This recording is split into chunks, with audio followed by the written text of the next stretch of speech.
Hey, good day to you, everybody. This is Anthony Brinkley coming to you one more time, the Maestro of Resilience. I want to hit you with something else in the form of a story because people seem to like stories or allegories or parables or whatever descriptive that you want to give it. So I'll start off with the story and I'll give you the moral. So I appeared to be doing well in my life. I was living in Korea, doing some work over there. And at the time, I was in a relationship and everything started going wrong. You know, the person that said they were going to be there for me, all of a sudden, they weren't anymore. And so my heart was walking. It was heavy. I was sending money home to take care of my family, and I was broke. I physically got ill. I was able to work, but I was really having some real issues, challenges physically wise. But I kept on going. But I didn't want to tell anybody because my pride wouldn't allow me to ask for help. My ignorance and my insecurity wouldn't allow me to reach out to someone else. But it was this guy named Randy Bass, and he worked with me. And let me just frame this for you. So I would cash my check. I got paid every 2 weeks, and I would have $15 left to last me for the rest of the week. Or for 2 weeks actually, after I paid my bills.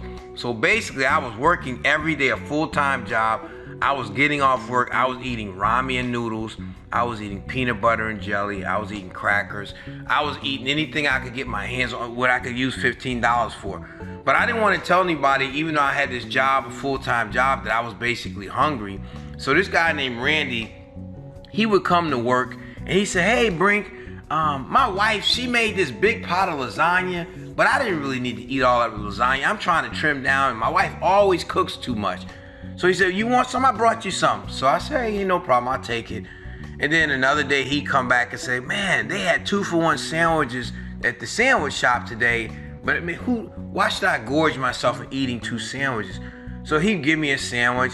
And then because we were in Korea, a lot of times people would send family members stuff from the States. He said, "I got this big care package of all of this food and stuff, but I got my family with me. We don't need this stuff." So he gave me this big care package. What point am I trying to make to you?